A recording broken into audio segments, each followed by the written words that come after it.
So now we are going to start with our first speaker today on the main stage. His name is Sander Hoogendoorn. Sander is an Agile, Scrum and Kanban expert. His expertise includes microservices, UML, software architecture and code writing. And today he is here with us with the topic Zen coding. So welcome, Sander. Thank you. Can you hear me? Yeah, I can hear you. Can you hear us? Yep. Good. Loud and clear. Good. So Sander, you've been here before, and there was a little opportunity to have it again here in person, but unfortunately due to this situation worldwide known, we couldn't organize it in person. But I know that you were looking forward, and I know that you like Belgrade, but I've never asked you, what are your impressions about Belgrade? Is it anything especially that you like? Something? That's a tough question. So I travel, actually my talk is a little bit about traveling too. So I travel to a lot of places. And the thing I remembered about Belgrade is that I had some really great food actually. And last time I was there, I took my daughter. So we walked around the city a lot, and we went up to, what is it actually? It's a fortress or a castle? A fortress, yes. Oh yeah, I really liked it. I really liked the view from there as well. And what I really wanted to do this time is actually visit the Tesla Museum, where Tesla's ashes are in a bowl, right? So that was on my list for this time, but unfortunately we couldn't make it. Yeah, I understand what you mean, but as I said, hopefully next year will be better, and you will be able to come and then to see not just the Tesla Museum, but many other things that Belgrade can offer. So as I said, everyone, your topic here is Zen coding, and after this session we will have a short break, about 20 minutes break after each session, and then all our audience will have opportunity to go with you on the other stage for your Q&A section, and then to ask you all the questions they want, okay? Yeah. So we're gonna just relax and enjoy. Yeah, let me see if I can share my screen. Okay. There. So if everything works, you're now seeing my screen, right? Yeah, we can see your screen now. And as a result, you don't see me anymore, right? No, but we can see your screen. Okay, well, there's enough pictures of me on the screen as well. So, so let's have a go. So when I was invited to come back to Belgrade, I was really looking forward to the opportunity to be on the big stage again. And actually, I was thinking up a brand new talk. And this is the talk that you're now seeing. And it actually boiled in my head for quite a bit. And I actually made the slides for this talk only last night. So it is actually brand new material. And I'm hoping you will enjoy it. The thing is, I've been a programmer for almost 40 years now. I started programming in 1982.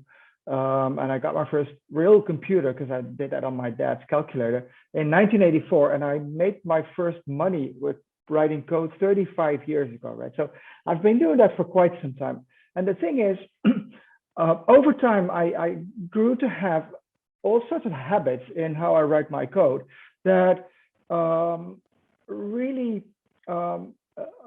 go well with other people as well. So I sort of made it my business of helping other people to write, well, more beautiful code. And it sort of has become a Zen. It's not so much the rules that I follow. It is more like the intuition you get from, looking at code and writing code and rewriting code and writing code with other people mostly. So that is what this talk is about. It's the things that I had as an epiphany mostly on my path towards writing better code. And it's a never-ending path, right? Your code is never perfect. It can always be better. And I'm always looking for how to make my code even more, elegant or more beautiful, so to say.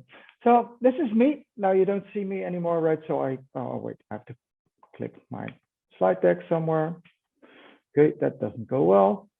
Wow, PowerPoint is struggling with me, right? There it works.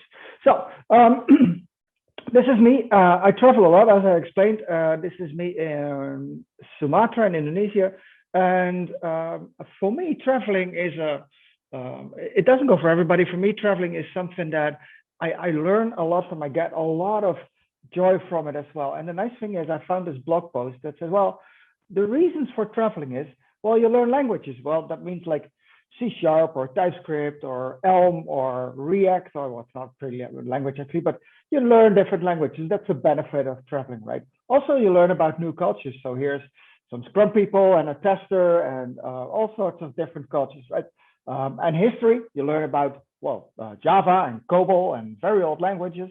By the way, I work with an evenly old language now, but and you learn about today. So how does the world evolve? How does the world of tech evolve, actually? How does the world of programming evolve? And the best thing is, to me, is you learn to do new things. Now, for me, doing new things is not so much as learning a new framework, or I couldn't care less whether you do Angular or Vue or React or whatever you're doing. It's about how I structure my code, how I look at my code, and how I learn to get better. And that's independent of the language you use, the platform you use, the type of code you write, whether you do back-end work or front-end work or full stack or whatever it's called. It's about learning new things all the time. And that is, to me, there's a big analogy between how I look at coding and how I look at traveling, because both are, to me, a way to constantly learn. And you have to, right? In traveling, as it says, another quote there, it forces you to do so many things which you wouldn't done otherwise. And it's the same with being able, having to keep up with everything that you can do in programming. And there's too much to learn, right? Basically, you cannot know everything there is to know anymore. The world has become too complex for that. But the only thing you can do then is what Aristotle says, right? So the things we have to learn before we can do them, we learn by doing them. Now, this is a very old statement that has basically been the path through my life. I am constantly learning, and I'm learning by doing it. If I don't know how something works and I want to know, I do it. And that is very much in line with what the martial arts people have in the Shuharir acronym, saying that, well, first you learn from somebody, right? From somebody who has more experience, a master, so they say, but we don't like that word anymore these days, right? But from somebody who has a lot of experience. And from there, once you get better, you can see that you can break through the rules that you learned first. But first you have to learn the rules, right? And then you detach. And finally, you come in some sort of transcendent mode where you reach basically the Zen of programming, what I call now. So the Zen of programming to me is not so much about learning the rules, understanding the rules, and that is, of course, you need to learn the rules first, right? You need to learn what the solid principles are, what a microservice are, what a software architecture is, why there are patterns, etc., design patterns, domain-driven design. Yes, you need to learn all those, but then you will get to a point where your intuition basically drives you, and that is, to me, the pure beauty of being a programmer. And so let me start by investigating a little bit in how learning works. And you will probably recognize this from your own experience, is that learning is very much not a linear path. And the very nice analogy comes from a book by one of the true masters in this industry, Gerald Weinberg. And the book is called Becoming a Technical Leader. Now, in this book, there's a little story, and he tells the story that he was interested in how he would learn and how that would increase his productivity or his scores or whatever you call it, right? And his assumption was that over time he would get better, and that this would be a linear process. But then he started to discover by testing it out, by learning how to play pinball, that this actually wasn't the case. So he started playing pinball in the local restaurant in his town, and he started jotting down the scores that he had, the end scores for every game that he did. And he saw that, well, if you look at the scores, you can actually see it because this is the actual graph of his scores. You can see that there's jumps in there.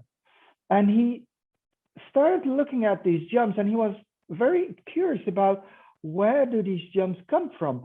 And he figured out that they came from learning something in playing pinball that he didn't know before. The story goes that This was a pinball machine, and I played a lot of pinball in my days as well.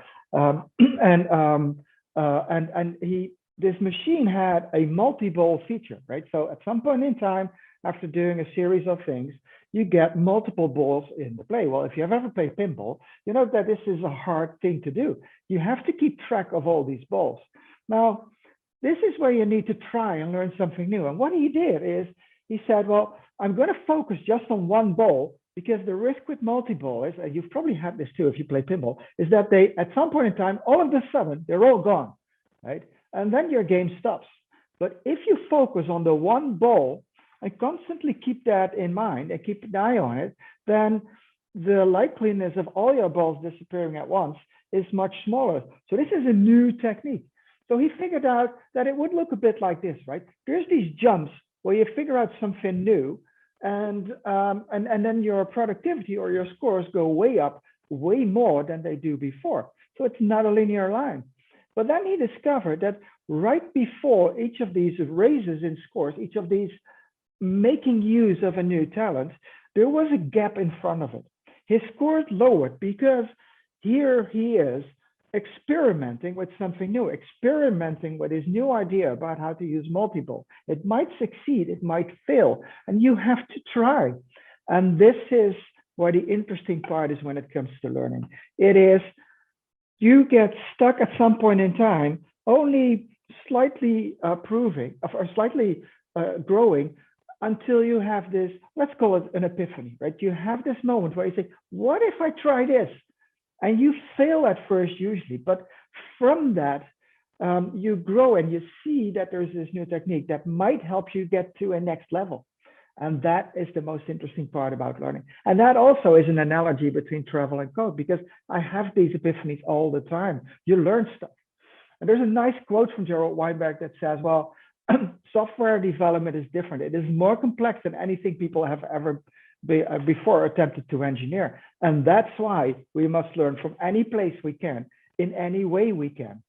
And I would say at any time we can, I would add that to it. So the question is, so what? So now what do we do right now? This is a good moment to introduce myself, I guess. My name is Sander Hoogendoorn. I'm from the Netherlands. I'm basically a dad of my 3 kids. I'm a speaker, I write books, and I write a lot of articles, and I travel. That is what I like to do. And travel is also in one's mind. It's not necessarily going to another country, although I really love doing that. By job, I'm a serial CTO. I'm a freelancer. I mentor people. I take lots of small jobs too, where I mentor people to become better programmers or architects. And I'm basically a lifelong programmer. My current occupation is I'm the CTO for an e-commerce company called iBoot.com, which operates in a number of countries, but is based in the Netherlands as well. So, and I used to be Capgemini's global agile thought leader for about a decade. So enough about me, except that this is me traveling, and I have a lot of pictures while I'm traveling in this deck. It is that I've come to the realization that for me, it is vital to do lifelong learning. I never stop learning. I always try something new, and I figure out whether I like it or not, whether I grow from it. And that experience actually is what triggers me, both in the industry and both in my personal life. So there's going to be a lot of code examples in this deck, and quite a number of them come from an open source framework that my teams and I are building. It is called This is Agile/Easy. It's an open source framework to build microservices and web applications in TypeScript. And it sort of reflects the way that we think at writing code these days. So a lot of the code in these examples are written using the Easy framework. So let me start you with a small story from my very first mentor in the 90s. So like 30 years ago, I came into this company and I had to work in this Windows research center, and we were building frameworks. The guru in that particular company was a guy called Wim Groenendaal. He was a Dutch guy. He retired already, and I haven't seen him in a very long time. And he told me this story, and this is 30 years ago, and I never lost my mind. So he basically said, imagine that you're walking in a desert, and in the desert there's a thick fog, and you can't see anything at most 30 centimeters far. And you walk through the desert, and there might be a brick wall in the middle of the desert. It's a bit of a strange story, but it always stuck to me. And he said, well, It also might not be there. You don't know. There might be a wall, there might not be. That means you could run into it or you might not. So what do? And this little piece of advice has stuck with me for the rest of my life. This is what it is, right? You can try something, you might run into a brick wall or you might not. But if you don't try, you will never know, right? This is Heisenberg, basically. So Donald Rumsfeld has a very similar quote. This was a famous quote that he made, and he said, well, there's no knowns, there's the things we know. And there's also the known unknowns. That is to say, there's things that we know we don't know. But the most difficult part is it's the unknown unknowns. That is the ones we don't know that we don't know. Now, this is software development at its heart, right? Because it changes so fast, there is always things we don't even know that we don't know. So when we start solving a problem, we don't know whether we're actually going to get there. That is a big difference with most of these industries. And this is the thing I always try to explain to every manager, right? In software development, there are things we don't know that we don't know. It's the brick wall that we might hit and we might not. So managers that ask you for a planning, and this is a very bad example that I actually took this year from a manager who figured out productivity of his individual employees, and he made charge by it, and he actually used this to, well, judge the people in his team. And I get a lot of these questions. I had a few of these actually this week, like, yeah, I get all this, what you're saying about brick walls and the unknown unknowns, but when is my project done? When do I get my stuff? And they have to start realizing that this is not how it works. We have no such thing as productivity in software development because, as I said in a tweet 2 weeks ago, he said, you cannot build two software like you build two cars. Cars go on productivity. The more cars you build, the better it is. That is not the way in software, right? It is not the more software we build, the better it is. There's no such thing as a software, right? So the next thing I learned is to travel light. Now, this comes from a quote from Alistair Coburn, who was sitting in my car while we were driving towards a venue to do some talks. And he said, Sander, there's one thing you need to keep in mind, always travel light.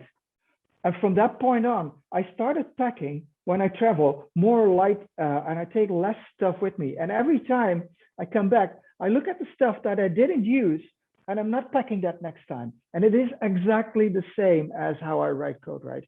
I started writing less and less code to do the job. And I cut away all of the fluff that we tend to add to code in this industry. Neil Ford has a brilliant quote on this. He says, developers are drawn to complexity like moths are to a flame, and often with the same result, right? Look at the quotes that I get as well from developers on my team over the years. It's like, yeah, we might need this in the future, right? Eventually we will need this future. If I write my code more generic now, we will benefit from it later. What if we want to replace this database by another database at some point in time? All of these statements, they are triggered by the concept of time, right? It is in the future, it's eventually, it's later, at some point in time. And we tend to add a lot of complexity to code bases that we really, really don't need at that point in time. And the phrase for that is premature optimization. We optimize often too early, right? We solve problems that we really do not have yet. We might run into them later, but the point is, if you run into them later, there might be better solutions available at that point in time because our industry evolves so fast, right? It's a bit like the quote from Eberhard Waltz. He said, well, scalability is the #1 problem people don't actually have, but still are solving, right? If you spend all your time on solving scalability challenges or building up complex infrastructure using Kubernetes and Istio and whatever you do, it might not be the problem that you need to solve right now. And that is an issue because you can only spend your time once. So you have to spend it really, really careful. So the basic question I have all my teams ask themselves in conversations every day, and this particular team got quite good at it, especially the guy with the beard who's still on my team now. Constantly, he repeats this question also to me, of course, because I do the same thing, right? And the question you need to ask yourself is, do we really need this now? And if the answer is, if you have any doubt about whether you need it now, do not do it, right? And if you start doing that repetitively, if you ask yourself that question all of the time, you are not building in the complexity that we are so used to building in. And it is so wrong, right? It's about keeping things as simple as possible. The simpler you can get your code, the better it is. Now, let me explain that by an example. This is a piece of test code from one of the people on my team that he actually wrote probably 2 weeks ago. And I looked at it earlier this week, and I was looking at it, and I'm like, intuitively, it doesn't look right. It looks too complex. And when it looks too complex, it probably is.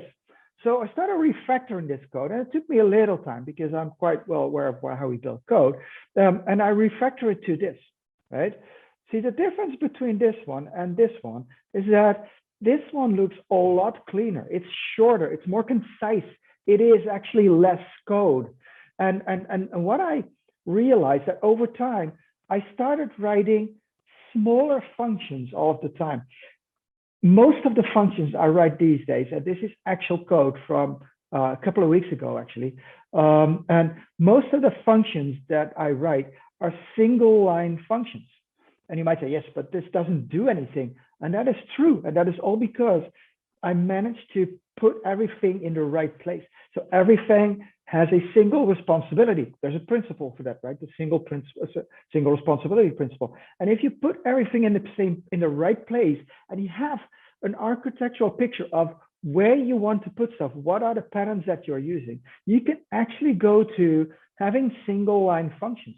This is a resource class, by the way. This is a class that accepts HTML requests or HTTP requests and then sends them off to a use case to handle it. The use case is the managed thing, right? But this is just an example. And I started realizing that most of the functions I write, when I start writing a new function, I always start by placing the word return first, right? So I start my code basically in a reverse order than you're used to, because most people are used to writing functions and then having the return statement at the end. I write the return statement at the start of my function because I want to make sure that I'm only doing just enough to get the job done. And writing return at the start of your function actually does it to you, because you start thinking from what does the result need to be for this function. Instead of, oh yes, let me gather all the stuff that I need. Oh, I need to think about that, need to think about that and that and that, and then build it all in and never get to the end of it, right? So this is a good thing. And you have to realize that because we do not talk about productivity, that you have to figure out that code is not something you deliver, but code is cost, right? Because every line of code that you write, it takes time, and hence it costs money. It also takes time to maintain it. It takes time to test it. It takes time to deploy it. And that goes on and on and on and on. So the more code you have, the more expensive stuff is, right? And from that, you could say, well, the easiest code that you can maintain is not to have it, right? So, and that same goes for the most secure code. If you're thinking about security, the less code you have, the less chances there are to break through your security. So this is just going in the direction of writing as little code as possible. Now, here's a nice example. This is a gateway class from, well, it's actually, this was written actually a couple of days ago on my team. And well, there's only a constructor. The rest of the code, we abstracted it away into a class called a route gateway, which comes from the Easy framework, which does most of the heavy work. That has been tested thoroughly. I think the Easy framework has over 900 unit tests on it. So that means that code is working properly. We know it works. And that means that we can depend on it, and we only have to write a constructor, done, right? So this becomes easy. This is really easy to write. It takes like 10 seconds to write. There's hardly any maintenance because there's hardly any code. So that is where you can go to, right? Put all the code in the right place and divide the responsibilities over the different patterns in your code and in your architecture. And there you can go to really, really tiny pieces of code. And actually, I've been writing one-line functions for quite some time, and it's really, really enjoyable. It's really nice and really clean code. So that's one thing to do, right? So the next thing is to talk a little bit about architecture. So what is it with architecture? I see a lot of architectures, and I've been in software development, software architecture for such a long time, and I've visited so many companies that ask me, could you do an assessment on our code and on our architecture? And I usually start by saying, okay, give me a picture of your architecture. What does it look like? And then show me the code, right? And then the thing is, an architecture should be allowed to evolve over time.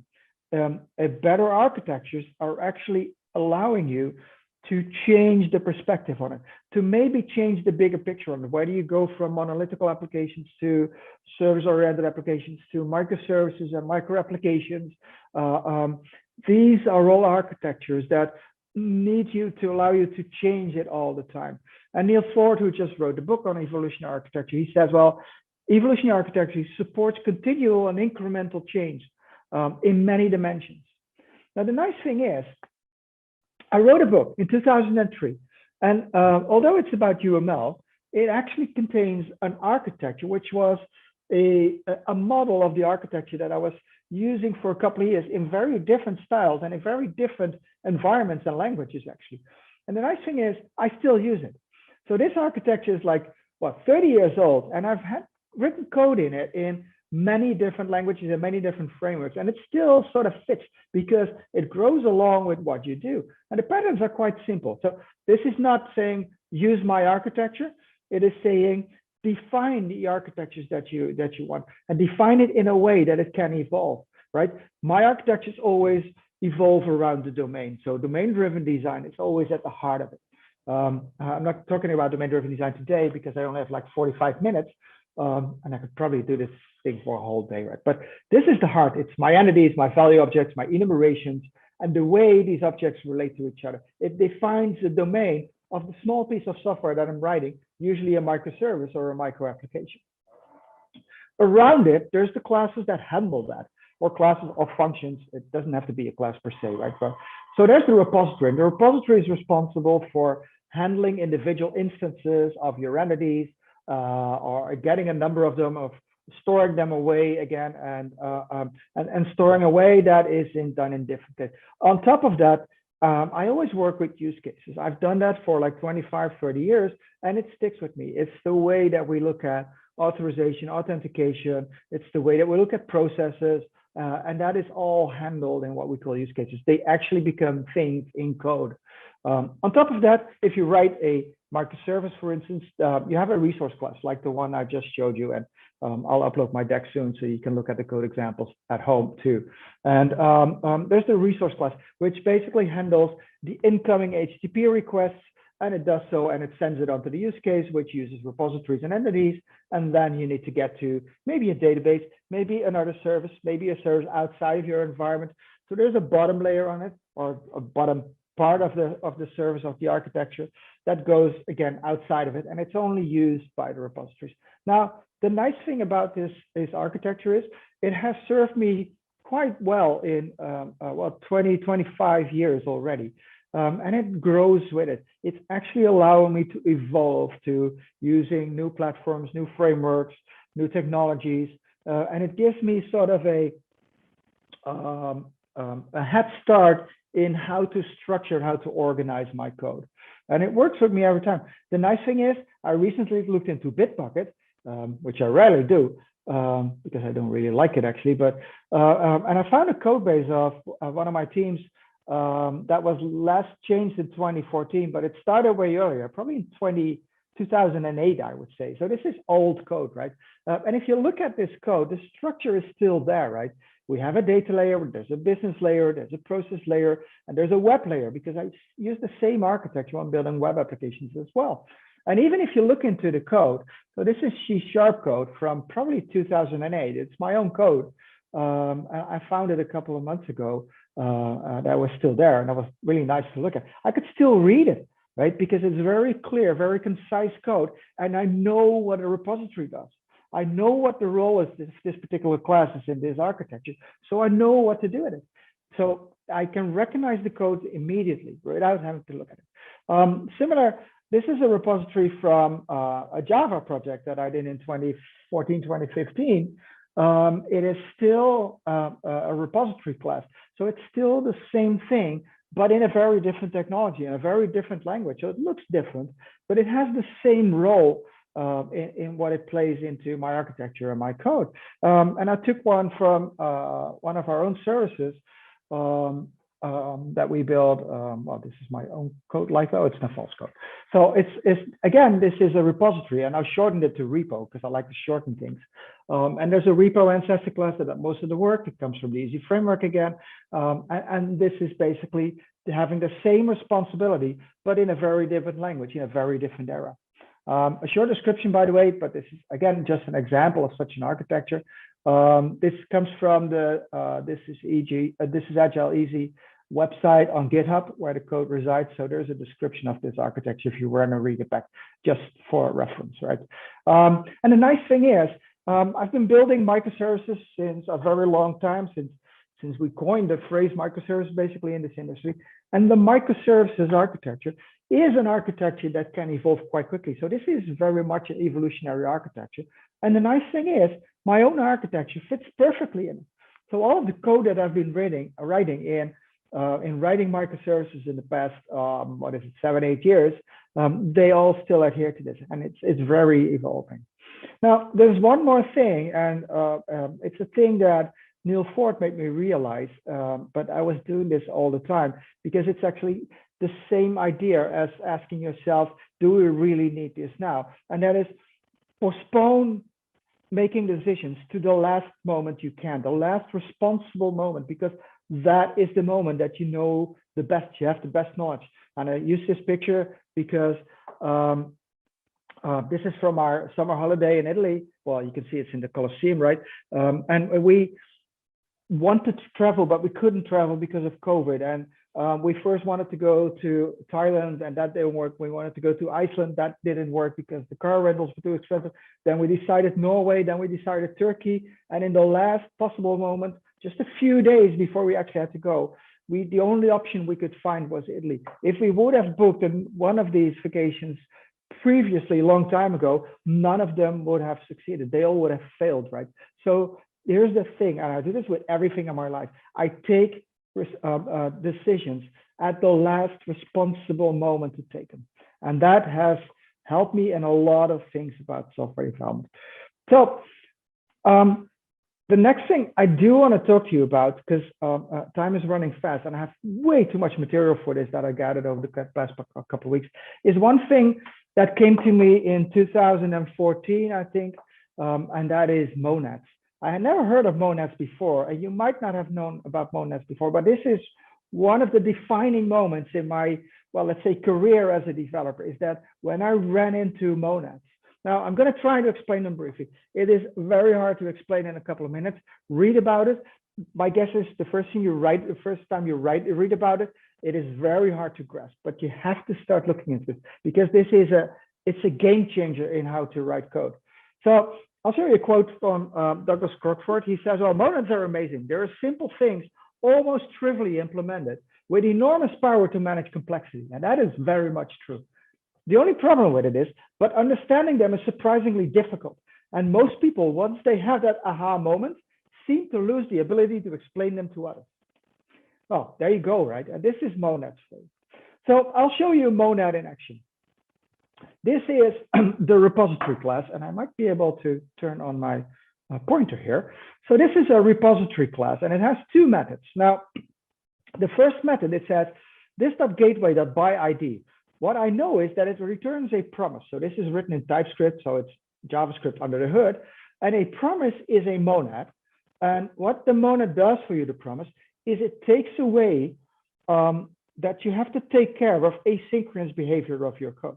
So basically it says, execute this function, the byId function, and whenever you return, if it is successful, then you execute another function, which is described here. And if that one eventually at some point in time comes back, you actually are doing this. So you create a new object from the constructor that's set here.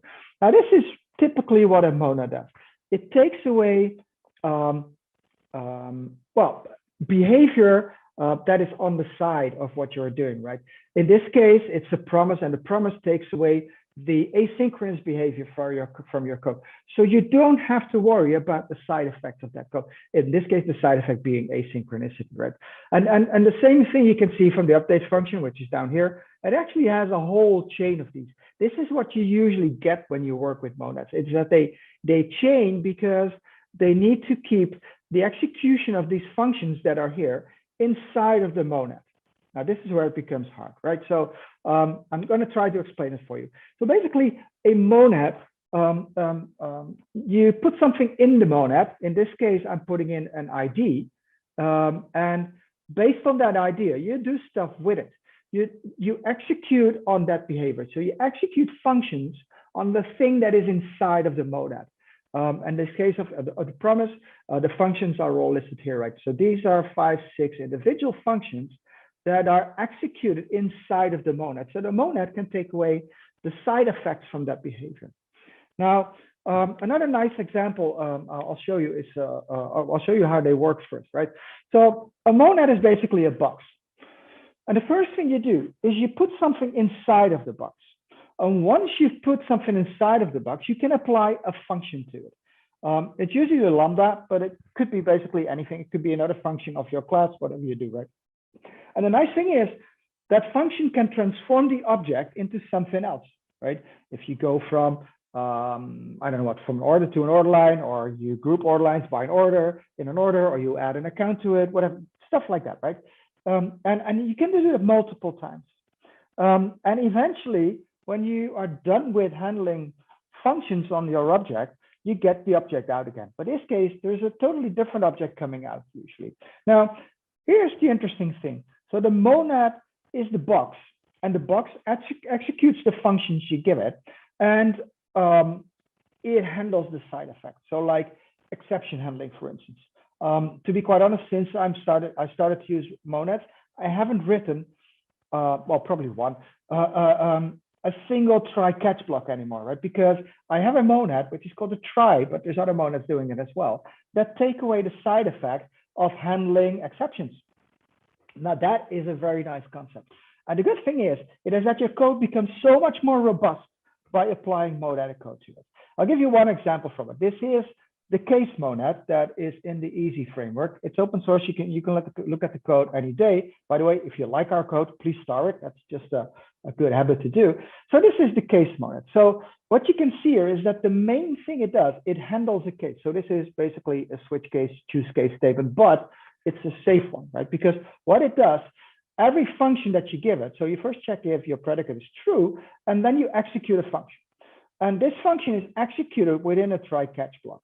And if it succeeds, and you return another object called a found class, which extends this one. But that doesn't, that's beside the point. What it actually does, it handles the try catch block here, right? And that is why I can actually call this class. And this, again, is code from the Easy framework. This is the HTTP error handler inside of the framework. And what you can see is that I initialize, this is where I put something in the box.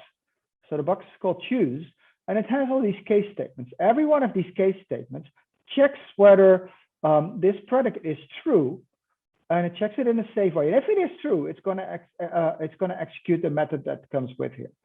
So here's a whole bunch of statements. And what you see is there's not a single try catch block here, because I put the try catch block in the monad, and all of the function that I pass into it are executed by the monad within its try catch block. So I never have to use try catch blocks again if I use these kind of monads.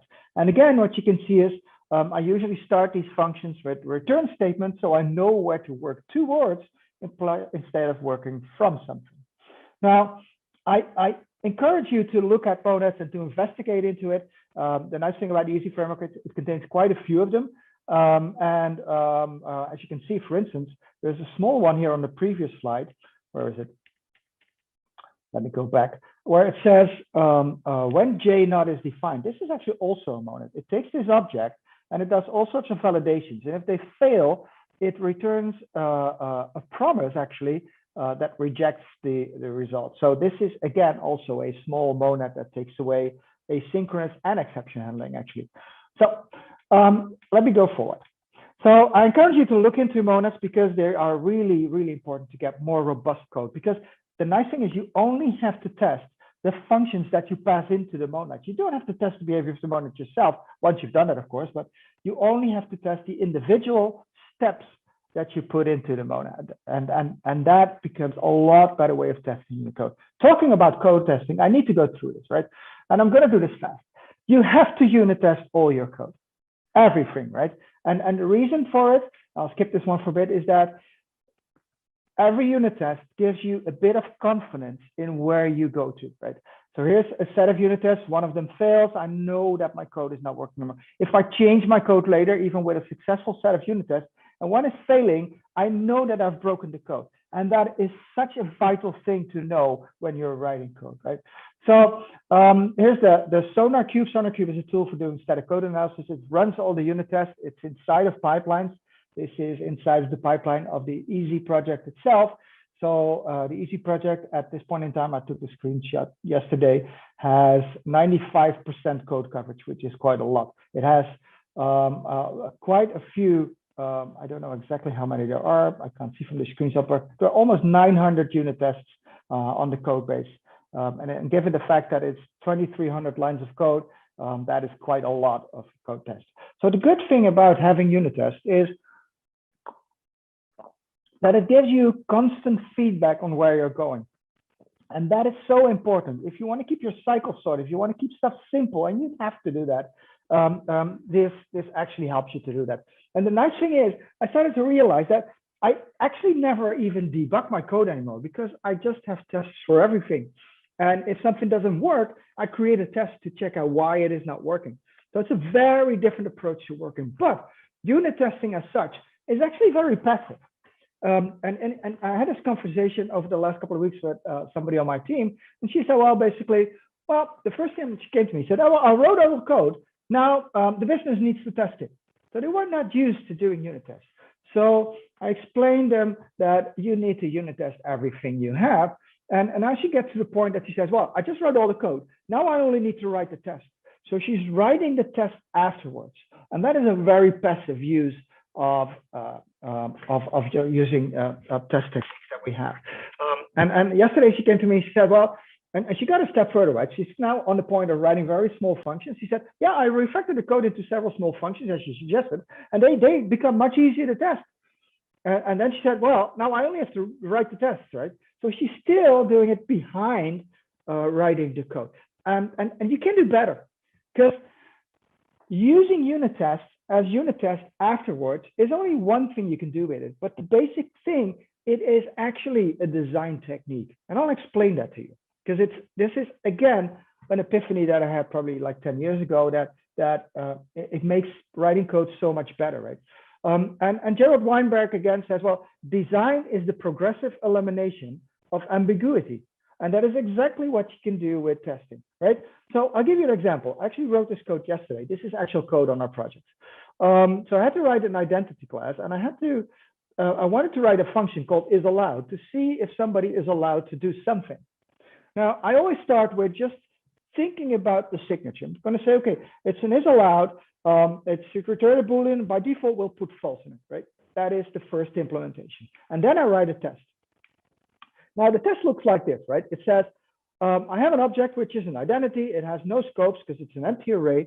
And if it's an empty array, and I call the isAllowed function, it should be false, right? I shouldn't be allowed because I don't have any scopes, right? This is a first step. This is actually the design of this function. And then I say, okay, you know what? I'm going to specify the signature of the function. So I'm going to say, right, I need a bunch of scopes that I want to compare to the scopes this person has. So it needs to be a list of scopes, an array of scopes, or anything, a bunch of scopes, basically. So that's the signature. I just still don't write the code, right? And then I write a test again, and I write some tests that are the actual specification of my code. So I first write all those things that can go wrong with it. And after that, I write the test that should have the correct behavior, right? So it says, well, if I have the basic scope, and if the basic scope is in my list of scopes, you should be allowed to do this. And this sounds trivial, but if you use this technique to design your code, you're reasoning about the code, even without writing it. And from these specifications, I execute the test. Now, all of them succeed because, well, I only implemented false as a return value, right? But there's one that fails, which is the one that should really succeed. Then it comes time to write the code. So I actually write the actual code. It uses a bunch of functions from, or it uses the list class from the Easy Framework, saying, okay, make a list out of these scopes that you get, see if there's an overlap with the scopes that you have, and if so, it returns true. Then I run the tests again. Hey, and then now I'll succeed. And again, if I change the code later, which I'm going to do later today, I first add the tests again and then work with it. This is a very active way of doing it, right? So that is a very important way of looking at it.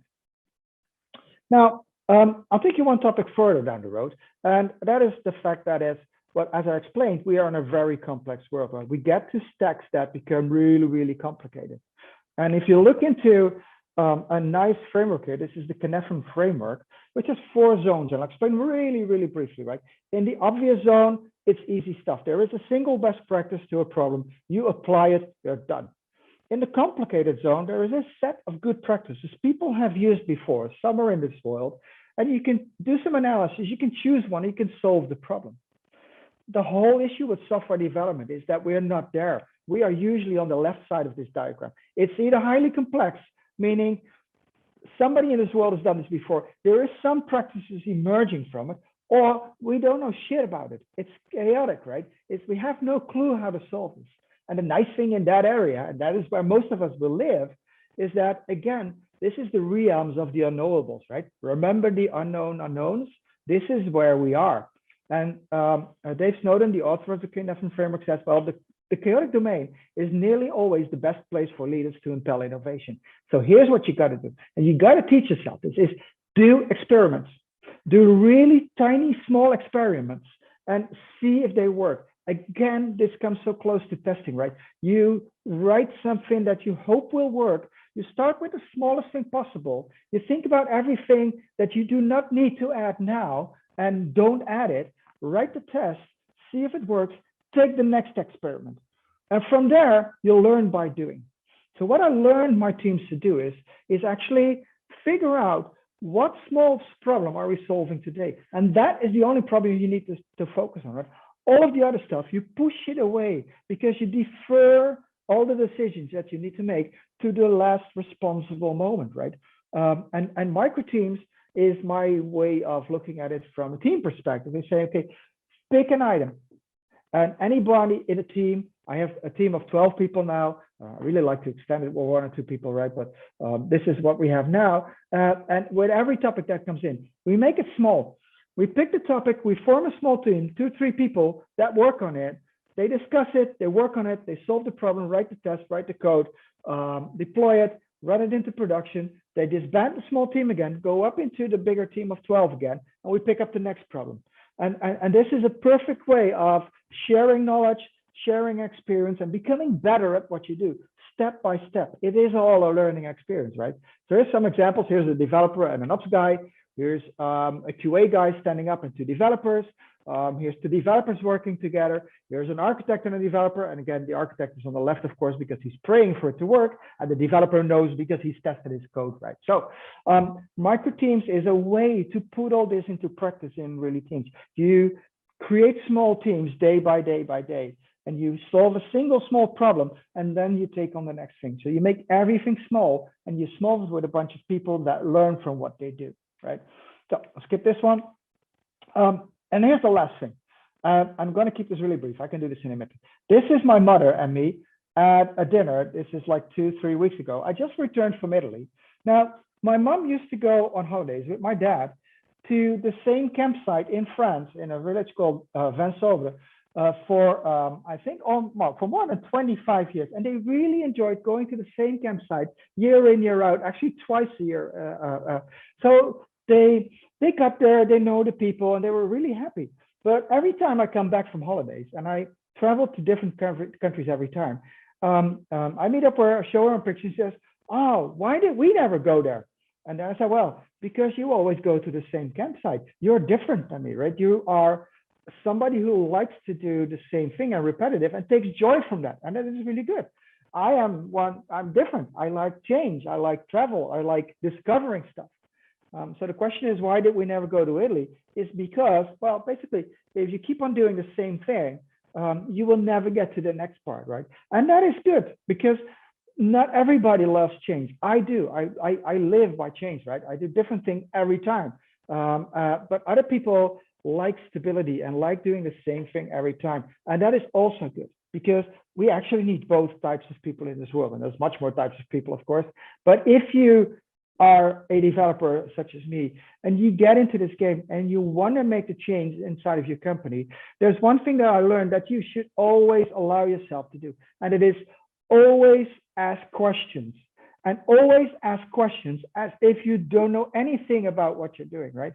Don't be afraid to do this. Don't be afraid to ask those questions. Like, why does this work like this? Like, or I don't know anything about Kubernetes. So what do I need to do to set it up right? Even with my 40 years of experience in this industry, I never know all of it. And you cannot know all of it because it's too complex, right? So the only thing is learn. And learning you do by asking questions. And don't be afraid to ask questions. If people don't like you asking questions, it's their problem, not yours, right? So if you want to change it, you have to do the change. You have to be the change. You can never stop learning if you're in this industry, if you're in life, actually. And always have fun. By the way, if everything else fails, you can always resolve to removing your node modules and doing an npm install again. And one last tip is take your mom out to dinner more often. So with that, I leave you. I'm slightly over time, just a minute, so I've sort of made it. Thank you all for listening in. Most of my decks are out there, but I upload this deck because it's brand new. It's not on my website yet. So I'll upload it to the appropriate place so you can enjoy it. And we'll be back with a Q&A later, right? Thank you. Back with the Q&A session after the break. I really enjoy your session, and I hope that some people who are adventurous and want change but for some reason are afraid to take a first step will be encouraged after this session. Yes, I hope so. And maybe for those who are not, maybe to consider that, because when you open one door, then the next is easier to open. So thank you very much, Sander. As I said, I hope next time we will be able to welcome you in person and to see the things that you want to see in Belgrade and more. So we will have a break now and see you on the Agile stage with your Q&A section in 20 minutes. Yep. Okay. Well, bye. Thank you very much. Bye-bye.